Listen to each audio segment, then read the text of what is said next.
If you think you're too good for this family, then start acting like you owe us. Because you do. My mother said that to me across her own kitchen tables, on a Sunday, with a pot roast going cold between us and my sister smirking into her sweet tea. I was 31 years old. I had a job, a savings account, a car I'd paid off myself, and I still sat there feeling like the 8-year-old who'd once broken a casserole dish and been told she'd ruined Easter. I didn't slam anything, I didn't cry, even though my throat was doing that thing where it closes up like a fist. I just set my fork down on the napkin very carefully and I looked at her and I said, "Okay. That's all." Okay. 3 weeks later my phone rang at 6:40 in the morning and it was her, and she wasn't smug anymore. She was screaming, "Why is there a lien on the house? What did you do? What did you do?" And I stood in my kitchen in my scrubs, coffee in one hand, and I felt something I hadn't felt in 31 years of being the family's emergency fund. I felt calm. What I said back to her made the line go quiet for a full 10 seconds, and then I heard her start to cry. But if I tell you the ending first, none of it will land. You have to understand how a girl ends up co-signing her own destruction and thanking everybody for the opportunity. So let me back up. My name is Delaney. I grew up outside Columbus, Ohio in a split-level house my parents bought in the 90s and bragged about like it was a country estate. We were not poor, exactly. We were the kind of family that had a boat we couldn't afford and a furnace we couldn't fix, where appearances always ate first and the kids ate whatever was left. There were two of us, my older sister and me. And from the time I could understand language, I understood the math of our household. My sister was the investment and I was the overhead. My sister was the pretty one, the social one, the one who had so much potential. I was the one who got good grades and was therefore somehow a show-off. When I brought home a report card, my mother would glance at it and say, "Well, somebody thinks she's better than the rest of us." When my sister flunked a class, it was the teacher's fault, the school's fault, the divorce in her friend group's fault, never hers. I learned early that being capable in that house was a punishment. The more you could do, the more you'd be made to do, and the less anyone would ever thank you for it. My dad was there technically. He sat in his recliner and let my mother run the show and agreed with whoever spoke last. When she'd get going on me, he'd study the TV like it owed him money. I used to think he was weak. Now I think he just figured out long before I did that the cheapest way to survive my mother was to never be the thing she was looking at. Here's the part the people watching this are going to yell at their screens about, so let me just say it plain. When I turned 18, I signed things. A lot of things.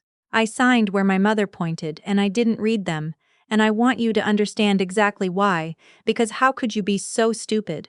Is a question I have asked myself 1,000 times at 2 in the morning. I signed because I had been trained my whole life not to question her. Because the one time I'd asked to read something first, when I was 16, she'd thrown a coffee mug past my head and didn't speak to me for 9 days. And a 16-year-old will do almost anything to make the silence stop. Because she told me it was for my sister's college, and family helps family. And didn't I want my sister to have a chance? Because I was 18 and exhausted, and I trusted that the woman who carried me wouldn't be the one to bury me. That's how. It's not stupidity. It's a kid who was conditioned, and a parent who knew exactly which buttons she'd installed. What I signed that first time was a co-signer agreement on a private student loan for my sister, $22,000. I was a freshman myself, working the front desk at a tanning salon, and on paper I became equally responsible for my sister's degree. A degree she would drop out of 2 years later to go find herself in Arizona with a guy named, well, it doesn't matter what his name was. She came back. The loan didn't go anywhere. It just sat there in both our names quietly like a tumor nobody wanted to biopsy. I moved out at 23, got my certification, became a dental hygienist, the kind of steady boring job my mother openly mocked at family dinners. Scraping teeth, very glamorous Delaney, while somehow also needing my money every other month. Car repair, property tax, my sister's rent that one winter. My dad's work thing that was never explained. I'd Venmo it over and tell myself I was a good daughter, and I'd watch my own savings flatline year after year, and I never once pulled my credit report, because why would I? I paid my bills, I paid everybody's bills. I assumed that meant my credit was fine. That's the naivety the comments are going to hammer, and they're right, and also, most people never pull their credit unless something forces them to. Most people assume the people who raised them aren't running a long con out of the family room. I assumed wrong, I'll own it. But assuming your mother isn't a criminal isn't a character flaw, it's just being somebody's kid. The Sunday dinner that changed everything started, like most disasters in my family, over money I supposedly owed. My sister had a new boyfriend who flipped houses, or said he did, and they'd cooked up a plan to buy a fixer and resell it, and they needed seed money. And my mother had decided, out loud, at the table, like it was a foregone conclusion, that I'd be putting in $15,000. Not lending, putting in, as my contribution to the family's future. I said no. I want you to understand that no was a word I had said maybe twice in my adult life to that woman, and both times I'd paid for it. But I was 31. I'd been seeing a therapist for about a year. My mother called therapy paying a stranger to turn you against your family, and I'd been practicing this exact word in the car on the way over. No, complete sentence. The table went dead. My sister laughed like I'd told a joke. My mother set her jaw, and I watched her reach for the weapon she always reached for. After everything this family has given you, she said. After everything we sacrificed.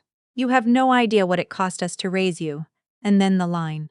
If you think you're too good for this family, then start acting like you owe us. Because you do. And I said okay, and I went home. But here's the thing about that drive home. Somewhere on Route 33 in the dark with the heater rattling and my hands at 10 and 2, a question floated up that I'd never let myself ask before. She kept saying I owed them. She'd been saying it my whole life. And for the first time I thought, owed them for what exactly? And what if I actually looked? The next morning before my shift, I sat at my kitchen counter and I pulled my credit report, all 3 bureaus. Free, takes 10 minutes, the thing I'd been too busy and too trusting to do for 13 years. I want to tell you I screamed. I didn't.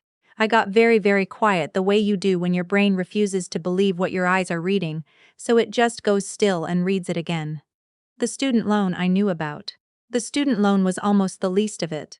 There was a credit card I had never applied for, opened when I was 19, with a limit of $9,000, maxed out and charged off. There was a second one, opened when I was 24, the year I'd moved out, the year I thought I'd gotten free. There was a personal loan from a credit union 3 counties away, $11,000. Delaney the borrower, an address I'd never lived at. There was a medical collection for a procedure I'd never had. And at the bottom, the thing that actually made me stand up off the stool and walk to the sink and grip the edge of it like the floor was moving. A home equity line of credit. Against my parents' house. With my name listed as a borrower. I had never signed for a HELOC, I had never been to a closing. And yet there I was, legally on the hook for $40,000 borrowed against the split level I grew up in. My mother hadn't just been borrowing my money, she'd been borrowing me. My name, my social security number, my clean credit. For over a decade, every time she needed cash and didn't want anyone to know how broke they really were, she'd reached into my identity like it was a coffee can on top of the fridge. I called in sick to work. First time in 4 years. Then I called the one person I knew wouldn't tell me to calm down. My best friend Bryn, who I'd met in hygiene school and who had exactly 0 patience for my family. She came over on her lunch break and I spread 13 years of paper across my coffee table, the statements I'd started printing, the report, all of it, and I watched her face change. Delaney, she said slowly. Honey, this isn't a family being messy with money. Co-signing the student loan, fine, that was you. But this? She tapped the HELOC, the credit cards, the loan from the credit union. You didn't sign these. This is identity theft, this is a federal crime and your mother committed it. Against you. For years. I said she's my mom and Bryn said the thing I'd needed somebody to say out loud for 31 years. Being your mom doesn't make it not a crime, it just makes it worse. I didn't sleep that night. I sat up with a legal pad and I did what I do when I'm scared, which is make a list. I wrote down every account, dates, balances, the credit union, the bank, the card issuers. I wrote down every time I could remember her sliding paper in front of me. Sign here, sweetheart. It's just for the insurance, just for the registration, just routine. I went through my old phone and screenshotted every text where she'd guilted money out of me, every after all we did for you. Every your sister needs you. I found a voicemail from 2 years back, one I'd never deleted for reasons I couldn't explain, where she's yelling that I'm selfish, that I'll regret abandoning this family, and I played it 3 times and felt the last little girl part of me that still wanted her approval finally, quietly die. It didn't feel like revenge yet, it felt like grief. But somewhere underneath the grief, a plan was assembling itself, cold and clean. 2 days later, Bryn drove me to a legal aid clinic downtown, the free kind, the kind my mother would have sneered at. A woman with reading glasses on a chain went through my folder for a long time without saying anything. Then she took the glasses off. Okay, she said. I'm going to be honest with you because you seem like someone who wants the truth and not comfort. I nodded. What's been done to you is serious. The student loan you co-signed, that's a civil matter, that's a debt you legally agreed to. But these other accounts, the cards, the personal loan, the HELOC, if your signature was forged, if you never authorized them, that's not a family squabble. That's identity theft and bank fraud. You have real options. You can file an identity theft report with the FTC, you can file a police report, you can dispute every fraudulent account with the bureaus and the creditors, and you can demand they investigate. And depending on what the police and the lenders find, the person who did this could be prosecuted. The person who did this is my mother, I said. She looked at me with something that wasn't pity, which I appreciated. I understand. I have to tell you what most people in your chair tell me they wish someone had told them sooner. You didn't do this. She did. And every month you stay quiet to protect her, you're not protecting your mother. You're paying her bail with your own future. Whether you go forward is your decision. But you should know that biology is not a defense to a felony, it never has been. I sat in the parking lot for 20 minutes before I could drive. Bryn didn't push. She just sat with me. And when I finally turned the key, I said out loud, I'm going to do it. And she said, good. Here's what I did over the next month. And I'm laying it out plainly because somebody watching this is in the same trap and needs the map. I filed the identity theft report with the FTC. I printed the affidavit. Then I did the thing that felt most like betrayal and turned out to be the most important thing I've ever done for myself.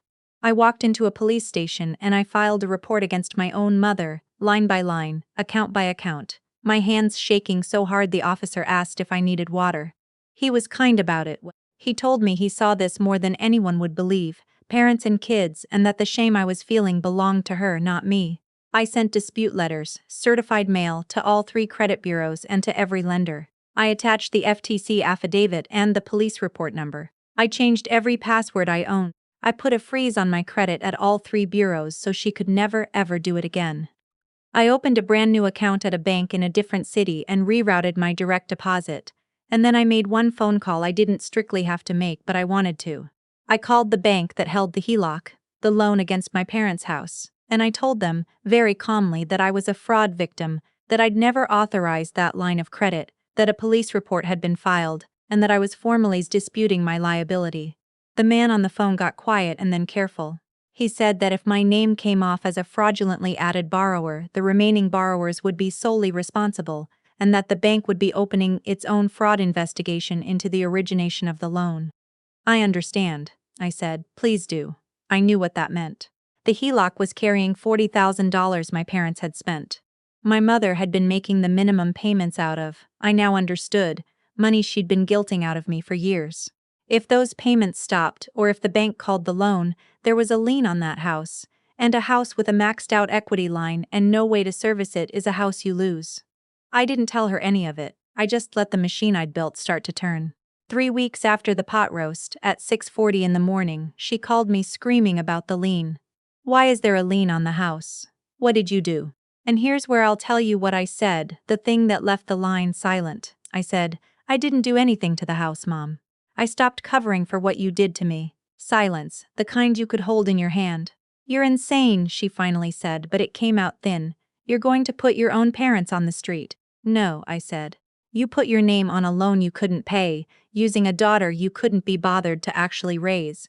I just stopped being the part of you that paid the bills. There's a difference, and you're about to spend a lot of time learning it. She started to cry then. Not the performance crying I'd grown up with, the kind that always preceded a demand. Real crying, ugly and scared. And I'm not going to pretend I felt nothing. Part of me, the 8-year-old with the broken casserole dish, wanted to drive over there and fix it the way I'd fixed everything for 31 years. But the rest of me, the 31-year-old standing in her own paid-for kitchen in her own scrubs, just listened, and then said I had to get to work, and hung up. What followed was the part my family will tell at holidays for the rest of their lives, in a version where I'm the villain. My sister called 11 times that first day. Then my aunt, who I hadn't heard from in 2 years, suddenly remembered I existed and left a voicemail about tearing this family apart and airing dirty laundry to strangers. My dad sent one text and one only, and I've kept it. I didn't know it was this bad. I'm sorry. I should have stopped her. I've never answered it. I don't know yet if I will. Sorry from the man in the recliner is a strange late thing, but the calls I cared about were the other ones. The detective who took over the case, who told me the credit union's fraud department had pulled the loan application, and that the handwriting on the signature, frankly, did not match mine and matched some other handwriting they had on file very, very well. The bureaus, one by one, removing accounts, my credit score climbing out of the basement like something coming up for air. The bank confirming my name was being removed from the HELOC as a fraudulent borrower, which left my mother and father, holding all 40,000 of it, alone with a house they could no longer pretend they owned free and clear.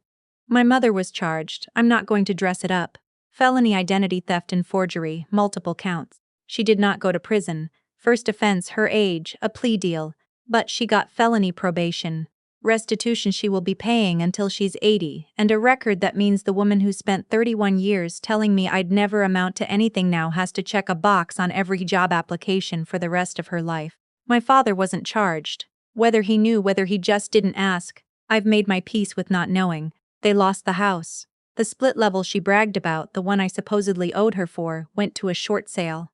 My parents moved into a 2-bedroom rental across town, and my sister, the investment, did not take them in, because the boyfriend who flipped houses had flipped right out of her life by then, and she was on somebody's couch herself. Everyone who'd called me selfish for a decade discovered, all at once, that they'd been standing on me the whole time, and that I'd walked out from under them. The comments under stories like mine always ask the same thing, and I've asked it too. Why didn't she just get a job? Why spend 13 years committing felonies against your own kid instead of working? And I think I finally understand the answer, and it isn't a good one. Because work would have meant admitting she wasn't the queen of that household. Because taking from me cost her nothing as long as I stayed quiet, and a quiet daughter is so much cheaper than a paycheck. She didn't get a job for the same reason she never apologized. She didn't think she'd ever have to. The last real conversation I had with my mother happened on a gray Tuesday on the phone, the day she signed the final paperwork on the house she lost. She called from a neighbor's phone because she informed me bitterly she'd had to give up her own. "Are you happy now?" she asked. "You got what you wanted. We've got nothing, you win." And I thought about it, really thought about it, the way you can only think when you're not scared anymore. "I didn't want to win," I said. "I wanted to stop losing.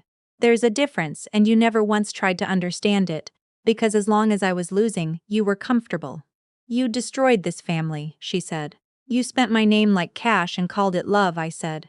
"I didn't destroy anything. I just stopped paying for the privilege of being destroyed." She was quiet. Then, smaller than I'd ever heard her, she said, "Is there any part of you that still loves me?" And God help me, there is. That's the part nobody warns you about. I love her. I thought about birthday cakes and the time she stayed up all night when I had the flu, and the way she used to hum in the kitchen before my dad's job went bad and something in her went bad with it. I love her, and that's exactly why it took me 31 years and a credit report to finally protect myself from her. "I do love you," I said. "That's what makes this the hardest thing I've ever done. If I didn't love you, I could have just walked away years ago and never looked back. Loving you is the reason I stayed too long, it's not the reason I'll ever come back." "So that's it," she said. "You're done with me." "I'm done being your bank," I told her. "I'm done being your cover story and your scapegoat and your signature. If you ever do the work, real work, therapy, restitution, an actual apology that isn't a setup for asking me for something, I'll listen.